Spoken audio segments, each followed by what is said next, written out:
Assalamualaikum warahmatullahi wabarakatuh. Perkenalkan, saya Nabila Safitriandayani dari kelas 2D NIM 12007-019. Saya dari Prodi Perbankan Syariah. Hari ini saya akan mempresentasikan hasil kerja saya, yaitu membuat makalah yang berjudul Dalalat. Tugas ini diberikan oleh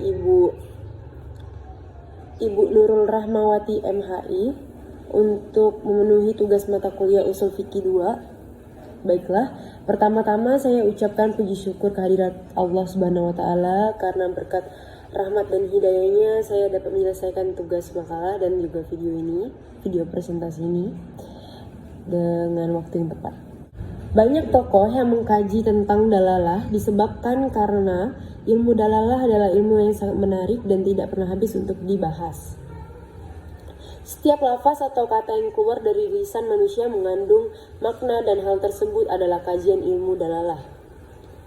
Ilmu dalalah adalah ilmu yang cukup tua karena objek bahasanya yang berupa makna telah dibahas sejak zaman Aristoteles. Adapun rumusan masalah dalam makalah ini ialah 1. Untuk mencari tahu pengertian dalalah.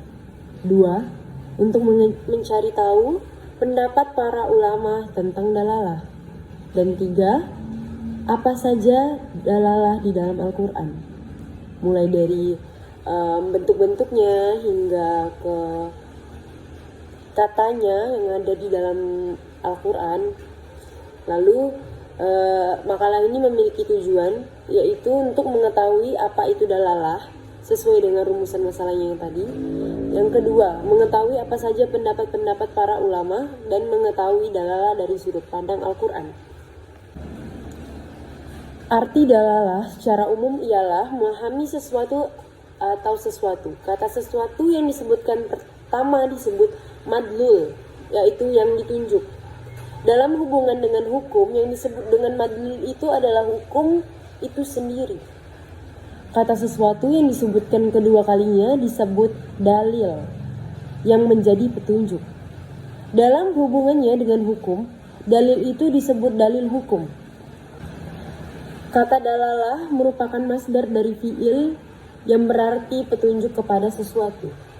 Secara kebebasan, dalalah juga bisa diartikan sebagai al-hidayah atau petunjuk. Kata kerja dasar dalalah yaitu dalah yadullu, yang berarti menunjukkan. Pembahasan dalalah dikenal dengan dua kata kunci utama, yaitu da'al yang menunjuk dan madlul yang ditunjuk. Pengertian dalalah menurut para ulama. Menurut pandangan ulama Hanafiyah membagi dalalah menjadi dua, yaitu dilalah lafziyah dan dilalah gairu lafziyah. Yang pertama, dilalah lafziyah ialah yang menjadi dalil adalah lafaz menurut lahirnya. Dilalah lafziyah terbagi menjadi 4 macam, yaitu 1. Dilalah ibrah atau ibrah nas. Yang kedua, dilalah isyarah atau isyarah al-nas. Yang ketiga, dilalah al-dilalah atau dilalah al-nash. Yang keempat, dilalah al-iqtiqdo atau il-iqtiqdo al-nash. Lalu yang kedua, dilalah ghairu lafziyah ialah yang menjadi dalil bukan melalui lafaz menurut lahirnya. Dilalah ini terbagi menjadi 4 macam, yaitu yang pertama, kelaziman dari menyebutkan sesuatu untuk menetapkan hukum terhadap yang tidak disebutkan. Yang kedua, dilalah atau penunjukan keadaan diamnya seseorang yang fungsinya adalah untuk memberi penjelasan. Sedangkan yang ketiga, menganggap diamnya seseorang sebagai berbicara untuk menghindarkan penipuan. Dan yang terakhir, dilalah sukut atau penunjukan diam yang menyatakan maklud sesuatu yang terbilang namun telah bisa dibuang untuk menghindarkan penunjangannya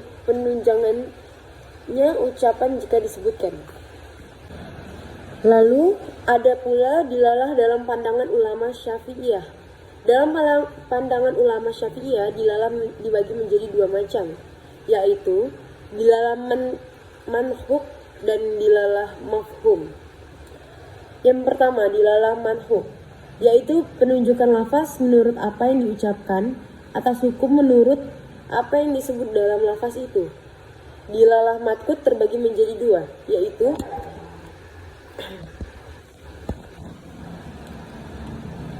yaitu matkut syarik dan matkut ghairu syarik.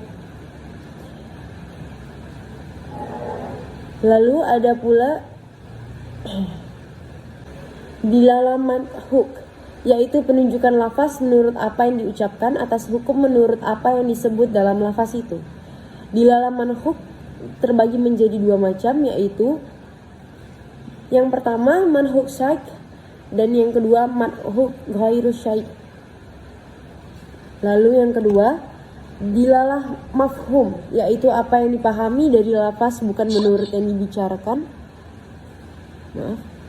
Dilalah mafhum, yaitu apa yang dipahami dari lafaz bukan menurut yang dibicarakan. Ada dua macam mafhum, yaitu yang pertama mafhum muwafaqah dan yang kedua mafhum mukhalafah. Bentuk-bentuk al-dalalah dalam Al-Quran. Al-dalalah terbagi menjadi 4 bentuk, yaitu yang pertama al-dalalah al-i'tiqadiyah, kesesatan terkait dengan keyakinan hidup. Lalu yang kedua al-dalalah al-tarikiyah, yaitu kesesatan terkait dengan jalan hidup. Yang ketiga al-dalalah al-amaliyah, yaitu kesesatan terkait aktivitas hidup. Dan yang keempat al-dalalah al-ilhamiyah, yaitu insting hewani. Kata-kata dalalah di dalam Al-Quran. Kata al-dalalah terdapat di 56 surat di dalam Al-Quran. Lalu saya akan memberikan 5 contoh, yaitu yang pertama juz ke-1. Juz ke-1 terdapat 5 kata. Pada surah Al-Fatihah sebanyak 1 kata, yaitu pada ayat ke-7, dan surah Al-Baqarah sebanyak 4 kata, yaitu pada ayat ke-16 dan 26 dan 108. Lalu yang kedua, juz kedua terdapat 2 kata, yaitu pada surah Al-Baqarah sebanyak 2 kata, yaitu pada ayat 175 dan 198. Lalu pada juz ketiga terdapat 4 kata, yaitu pada surah Al-Baqarah sebanyak 1 kata, yaitu pada ayat ke-282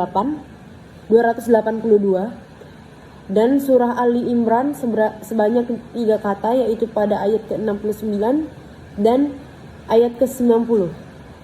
Lalu juz keempat terdapat 1 kata, yaitu pada surah Ali Imran sebanyak 1 kata pada ayat ke-164, dan juz kelima terdapat 14 kata, yaitu pada surah An-Nisa sebanyak 14 kata, yaitu pada ayat ke-44, ayat 60, ayat 88, ayat 113, 116, 119, 136 dan juga 143. Baiklah, sekian presentasi dari saya. Mohon maaf apabila ada kekurangan, karena sesungguhnya kesempurnaan hanyalah milik Allah Subhanahu wa taala. Terima kasih. Wassalamualaikum warahmatullahi wabarakatuh.